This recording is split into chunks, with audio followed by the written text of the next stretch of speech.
नमस्कार, M news मराठीमध्ये आपलं स्वागत आहे. आपण आता करंजे गावात आहोत. या ठिकाणी 2 दिवसापूर्वी करंजे ग्रामस्थांनी एक निर्णय घेतलेला आहे. खरं तर 15 ऑगस्टच्या दिवशी असा निर्णय घेणं म्हणजे खरं तर दुर्दैव.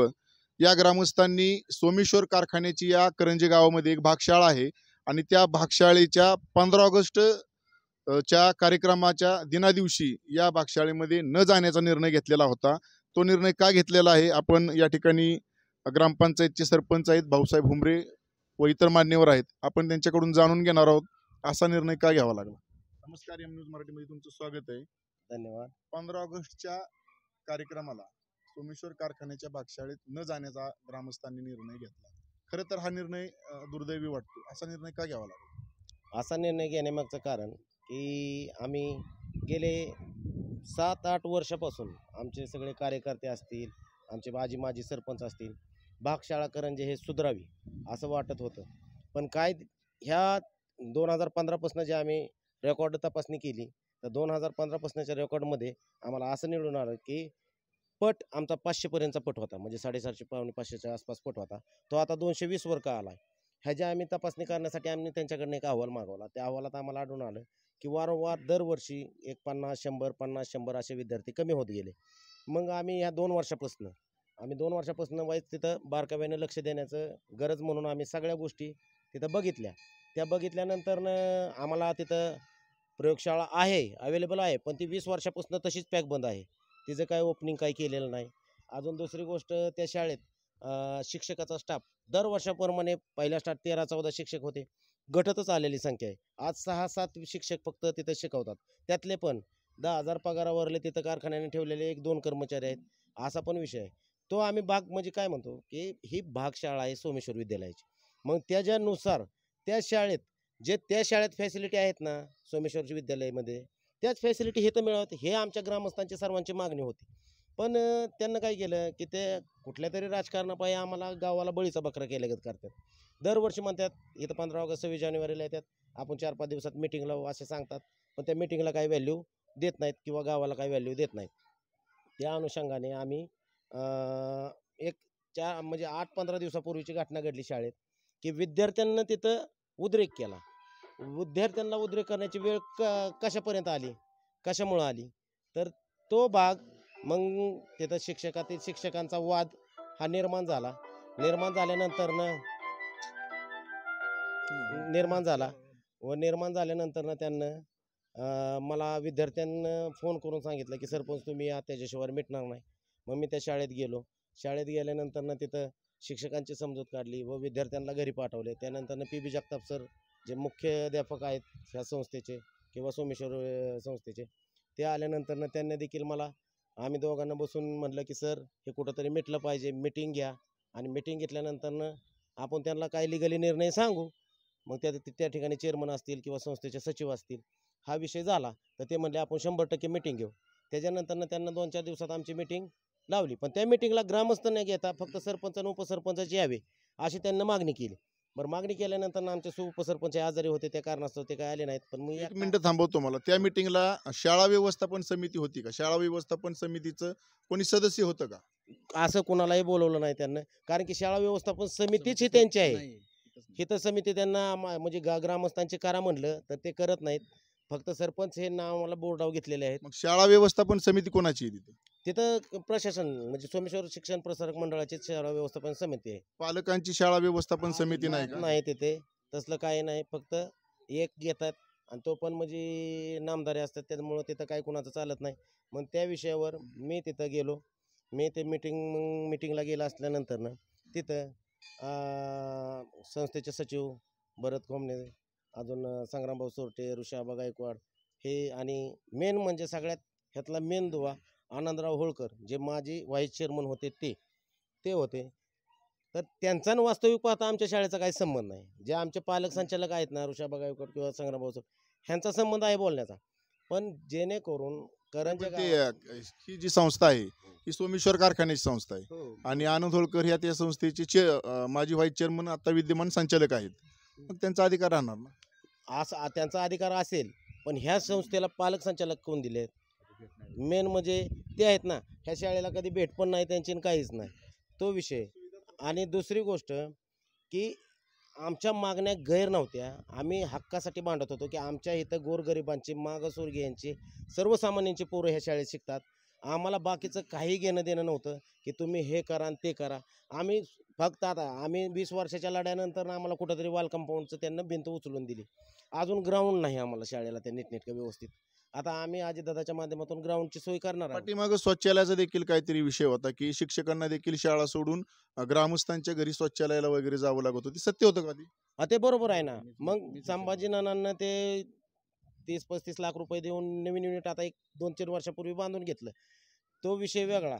तो तर लय म्हणजे अहो त्या शाळेचं जेवढं सांगावं तेवढं कमी आहे.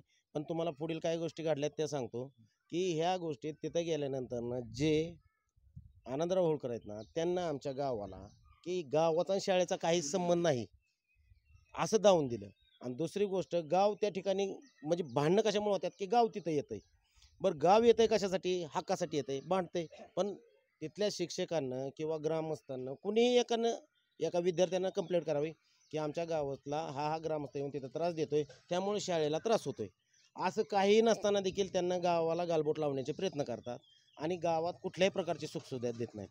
तर त्यामुळे आता तिथं गेल्यानंतर त्यांना सुविधा गावात देत नाहीत का शाळेत देत शाळेत नाहीत? शाळेबद्दलचा विषय हा. तर शाळेबद्दल सुखसुविधा अजिबात देत नाहीत कसल्याच. आम्ही गावाला काही मागत पण नाही. आम्ही उलटं आमच्या ग्रामपंचायतीनं नवीन आमच्या जेडपीच्या शाळा 4 त्यांना दिलेल्या आहेत, की बाबा तिथं आता ही झालेलं आहेत, तर त्या शाळा तुम्ही वापरा. तर ते पण तुम्ही आत्ता बघायला चला, तुम्ही व्हिडिओ करताय तिथं बघा, की आपल्या ह्याचं प्रयोगशाळा कशी आहे. कॉम्प्युटर जर लॅब बघितली ना सर, तर तुम्ही कॉम्प्युटर मस्त 20-25 आहेत, पण ते कीबोर्डवर अख्खी धूळ आहे. चालवायला कोण नाही, हे नाही, ते नाही. कॉम्प्युटर रूम 15 ऑगस्टच्या कार्यक्रमावरती एक प्रकारे तुम्ही बहिष्कार टाकलाय, त्याचं कारण काय? सर तसं 15 ऑगस्टच्या कार्यक्रमावर कारण की आपल्याला स्वातंत्र्य मिळालंय, बहिष्कार काय आपण टाकू शकत नाही. पण त्यांचा जो न जाण्याचा निर्णय घेणं म्हणजे कुठेतरी तो बहिष्कार कार्यक्रम आहे. बहिष्कार विषय काय थोडा ठीक आहे, आपण शब्द बदलू. तुम्ही न जाण्याचा निर्णय घेतला, त्याचं कारण काय? आम्ही नकारात्मक भूमिका म्हणजे काय आहे आमची, की त्यांना जे आम्हाला सांगितलं, की आम्ही आज 20 वर्षापासून त्याच मागण्या करतोय आणि आमची एक देखील मागणी पूर्ण होत नाही. त्यामुळं गावानं कुठंतरी आम्ही एकत्र बसून ठरवलं, की बाबा काय नाही, ह्या गोष्टीत आम्हाला तिथं जायचं नाही. एकदा तरी प्रशासन म्हणजे ज्या शैक्षणिक संस्था करंजे गावात चालवती, त्यांच्या प्रशासनानं इथल्या नागरिकांच्या काय अडचणी आहेत, इथल्या बाबा विद्यार्थ्यांच्या काय अडचणी आहेत, विद्यार्थ्यांना कशा प्रकारचे शिक्षण हवं येतं, ह्याच्या जर पूर्तता करत नसतील आणि प्रत्येक टायमिंगला आता गेल्या वर्षी आमचा 10वीचा निकाल 77% लागला साहेब. 77% तुम्ही सांगा मला पोराला ITI यायला तरी ॲडमिशन मिळेल? हा जर विषय मग आम्ही ह्या हक्कासाठी जर मान्य केली, की बाबा विद्यार्थ्यांना शिक्षण चांगलं मिळावं. हे तुमची मुलं जर चांगले तिथं शिकत असतील, चांगले शिक्षक शिकवत असतील, तर आमच्या मुलांना चांगले शिक्षक का नकोत? आणि सगळ्यात महत्त्वाचा एक मुद्दा सांगतो सर तुम्हाला. सगळ्यात महत्त्वाचा मुद्दा, की ह्या परिसरातले करंजे गावाच्या जवळपासचे विद्यार्थी 100 विद्यार्थी त्या शाळेत जातात. म्हणजे सोमेश्वरच्याच युनिटमध्ये करंजे गावातून विद्यार्थी सोमेश्वरला शाळेला जातात का बरं? मग त्याच्या मागचा रिझन आम्ही त्यांना विचारलं ना, की इथल्या शिक्षकांना का नावं ठेवतात? तर ते आम्हाला सांगा, की बाबा इथल्या एखाद्या पालकाला जर विचारलं, तर की बाबा काय नाही, इथल्या जर पालकाला म्हणलं तर इथं शिकवत नाही चांगले, म्हणून आम्ही तिकडे विद्यार्थी घातला. मग ही जबाबदारी कोणाची आहे? आमची, गावकऱ्यांची का प्रशासनाची? कारखान्याचे जे संचालक मंडळ आहे खरं त्यांची जबाबदारी आणि त्या शाळेची आणि तितकीच जबाबदारी तिथं शाळा व्यवस्थापन समिती नसल्यामुळे खरं तर हा गोंधळ उडतोय असं वाटतं का? कारण शाळा व्यवस्थापन समिती ही पालकांची असावी लागते. हे तुमचं मुद्दा बरोबर आहे, पण त्यांना गावाला जर इन्व्हॉल्व करून घ्यायचंच नसेल, तर त्याला पर्याय ज्यादा आहेत. मग ते आम्हाला कारणं प्रत्येक टायमिंगला कारणं देतात आणि कारणं चेअरमन साहेबांशी कधी मिटिंग लावत नाहीत. सचिव साहेबांकडे मी वर्षात कमीत कमी 365 दिवस आहेत ना, तर कमीत कमी 250 वेळा तरी गेलो असेल. त्यांना बाबा आमच्या शाळेत असं नाही, हे नाही, बघा साहेब, हे करा, ते करा. शिक्षक बदली ज्यावेळेस शिक्षकांच्या बदलीचा विषय येतो ना, त्यावेळेस साहेब बदली करायचं झालं ना, तर आम्ही म्हणत नाही आम्हाला विचारा. पण जो कुणाला नकोय, तो आमच्या गावात कशासाठी? आणि प्रशासन म्हणून 3 महिन्यासाठी इथे येऊन प्रशासक बसणार. एक मुख्याध्यापक म्हणून 3 महिन्यासाठी येतो. रिटायरमेंटला आलेला इथं मुख्याध्यापक देतात आणि तो फक्त बदली करतो आणि त्याचा तो निघून जातो. त्याला काही शाळेशी घेणं देणं नाही. त्याला शिक्षकांना कोणाचं दुखवायचं नाही, काय नाही. विषय असा होतो साहेब. या ठिकाणी आपण हे ऐकलंच. आता त्यांच्या समवेत या ठिकाणी भाऊसाहेब हुमरे, बुवासाहेब हुमरे देखील आपल्यासोबत आहेत. आपण त्यांच्याशी देखील चर्चा करणार आहोत. ग्रामस्थांनी हा जो निर्णय घेतलाय, काय वाटतं तुम्हाला या निर्णयाबद्दल? त्याचं कारण महत्त्वाचं म्हणजे तुमच्या लक्षात आणून देतो, आमचे हायस्कूल जे इथे भागशाळा आहे ती माझ्याच काळात झाली, इमारत माझ्याच काळात झाली. ही इमारतसुद्धा ग्रामपंचायतीच आहे, ती काय कुठल्या संस्थेची नाही आहे, हे पहिल्यांदा लक्षात घ्या. दुसरा विषय महत्त्वाचा म्हटलं तर इथलं जे शाळा आहे हे शिक्षकांचं डम्पिंग ग्राउंड झालं आहे. डम्पिंग ग्राउंड याचा अर्थ असा की जे काही चांगले शिक्षक शिकवत नसतील ते इथं आणून टाकायचे आणि तिथली शाळा टिकवण्यासाठी सोमेश्वर नगरची इथले विद्यार्थी तिकडे घेऊन जायचे. शिक्षक तिथं पट राखला पाहिजे, शिक्षक पट राखण्यासाठी इथली मुलं तेच घेऊन जातात तिकडं, तिथली शाळा वाचवतात आणि आमची शाळा म्हणजे खरंच डम्पिंग ग्राउंड झालेला आहे. ह्याचा पाठपुरावा आम्ही ग्रामस्थांनी मागील 4 वर्षापासून स्वतः चेअरमनना भेटून, सचिवांना भेटून लेखी निवेदन दिलेत. तुम्हाला माहितीसाठी सांगतो, ही शाळा जी आली माझ्या काळात आली, निंबूतवरून इकडे शिफ्ट झाली. त्यावेळी आणलेलं प्रयोगशाळेचं साहित्य आजही त्या बॉक्समध्येच आहे, ते उघडलं गेलेलं नाहीये. त्यावेळी आलेली ग्रंथालयाची पुस्तकं आजही बॉक्समध्येच आहेत, ती अजूनही ते बॉक्ससुद्धा उघडलेले नाहीत. म्हणजे मुलांनी शिक्षण कसं घ्यायचं? प्रयोगशाळा जर नसेल तर मुलांनी शास्त्रज्ञ कसं व्हायचं? सायन्सला कसं जायचं? आमच्या मुलांना सायन्सला सुद्धा सायन्स मिळत नाही ॲडमिशन. हा विषय, हा मुद्दा मी कारखान्याच्या जनरल मीटिंगमध्ये विषय मांडला होता. त्यानंतरही संचालक मंडळाने कोणतीही कारवाई केलेली नाही, कोणत्याही उपाययोजना केलेल्या नाहीत. त्यानंतर सचिव साहेबांना भेटून आम्ही शाळेच्या गुणवत्तेबद्दल विचारलं होतं. गुणवत्ता सुधारण्यासाठी तुम्ही काय केलं? शाळेची सगळी तुम्ही तपासणी करा. त्यानंतरही त्या सचिव असतील किंवा त्या संचालक असतील त्या ठिकाणी, त्यावर कुणीही कारवाई केलेली नाही आहे. आमची शाळा, आमच्या मुलांना चांगलं शिक्षण मिळावं, आमच्या गावातील मुलं इंजिनियर व्हावेत, डॉक्टर व्हावेत, असं आम्हा सर्वांना पालकांना वाटतं. जर मग पालकांचा आणि तुमच्या त्या संस्थेचा जर विचार नसेल की तुम्ही म्हणताय की आमचा करंजे गावचा आणि त्या हायस्कूलचा तुमचा काही संबंध नाहीये, हा मोठा ग्रामस्थांचा अपमान आहे. त्यामुळेच कार्यक्रमाला न जाण्याचा निर्णय घेतला. ते आमच्या कुठल्याही गोष्टी मागणी आम्ही केली तर ते लक्ष देत नाहीत, ते आम्हाला वेगळं समजतात. ते असं म्हणतात की करंजे गावाला काही सोनं लागलंय का? जर आमच्याबद्दल अशी भूमिका असेल तर आमची तुमच्याबद्दल कशी भूमिका असली पाहिजे? त्यामुळे जर आम्हाला हायस्कूलचा आमचा काही संबंध नसेल तर आमचा पण आम्ही सांगतो ना, मग आता इथून पुढे हायस्कूलचा आमचा संबंध नाहीये, आमच्या मुलांची व्यवस्था कुठं करायची आमचं आम्ही बघू. बरोबर ना? या ठिकाणी शिवसेना उद्धव ठाकरे गटाचे बंटी गायकवाड देखील आहेत. आपण त्यांच्याशी देखील चर्चा करणार आहोत. नक्की काय प्रकार आहे आणि हा निर्णय जो घेतला तो ग्रामस्थांना का घ्यावा लागला? आजचा खरा मुद्दा असा आहे, आज आमच्या गावाच्या अस्मितेचा प्रश्न आहे. म्हणजे अस्मिता का म्हणतोय? आज आमच्या गावचा सरपंच मागासवर्गीय म्हणजे अनुसूचित जातींमधून येतो. मग त्या सरपंचाला तुम्ही जाणीवपूर्वक बोलवून घेता का? तिथं बोलवून दमदाटी करता का?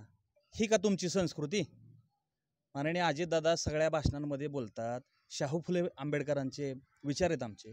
मग तुम्ही अशा लोकांना म्हणजे मागासवर्गीयमधून तुम्हाला माहिती आहे, मागासवर्गीय सरपंच असताना तुम्ही बोलवून घेताय, तिथं जाणीवपूर्वक त्याला दमदाटी करताय. हा गावच्या अस्मितेचा प्रश्न आहे. शेवटी सरपंच म्हटलं की प्रथम नागरिक आला, गावचा प्रथम नागरिक, त्यांचा जो अपमान तो गावचा अपमान. मग याचा कुठंतरी दादांनी सुद्धा विचार केला पाहिजे की बाबा आपले कार्यकर्ते काय करतायत. अशा प्रकारे जर शाहू फुले आंबेडकरांच्या विचारांना तिलांजली देण्याचा प्रयत्न होत असेल तर हे चुकीचं आहे. या ठिकाणी एक लक्षात घ्या, ह्याच्या आधी सुद्धा आनंदराव होळकर यांनी एका मागासवर्गीय शिक्षकाला जेवदाच्या ताटावरून हायस्कूलच्या कार्यक्रमामध्ये उठवलं होतं, हे पण मी या ठिकाणी नमूद करू शकतो. त्यामुळं ह्या लोकांची आमच्याबद्दलची भूमिका, आमच्या गावाबद्दलची भूमिका, मागासवर्गीयाबद्दलची भूमिका हे लक्षात आणून देणं हे माझं कर्तव्य आहे. या ठिकाणी आणि काही गावातील ग्रामस्थ आहेत. काका काय वाटतं, शाळेवरती माजी सरपंच आहेत, आता ग्रामस्थांनी निर्णय घेतला होता की आज 15 ऑगस्टच्या कार्यक्रमाला एकही ग्रामस्थ उपस्थित राहणार नाही, हा निर्णय योग्य वाटतो का? हा निर्णय एकदम योग्य आहे. कसा योग्य आहे? मी 13 ते 18 5 वर्ष इथं सरपंच म्हणून काम करत होतो. त्यावेळेस हायस्कूलच्या म्हणजे पटसंख्या साधारण 550, 450, 550 होती. आजची पटसंख्या जर बघितली तर 200, 250, 220च आहे. मग ही जी एवढी 200नी घट झाली, ह्याचं कारण काय? आम्ही मॅनेजमेंटला त्याचं कारण इंग्लिश माध्यम नाही होऊ शकत का? कारण आता परिसरात इंग्लिश मिडियम भरपूर झाल्यात. नाही, तसं बी नाही. ह्याचं एकच कारण आहे की इथं जोशेवाडी, चौदरवाडी, माळवाडी, देऊळवाडी, आणखी रासकरमाळा, करंजेगाव, मगरवाडी ह्या गावातली जी मुलं आहेत त्यांना ते कारखान्यावर सोमेश्वरच्या महाविद्यालयात ॲडमिशन देतात, तिथं पोरं घेतात आणि त्याच्यामुळे इथला पट कमी होतोय. मग ह्या पट कमी होतोय ह्याच्याबद्दल आम्ही जर मॅनेजमेंटकडे किती वेळा म्हणजे हे केलं तर त्याचा काही उपयोग झाला नाही. आजपर्यंत ते लक्ष देत नाहीत आणि नको ते शिक्षक इथं टाकतात.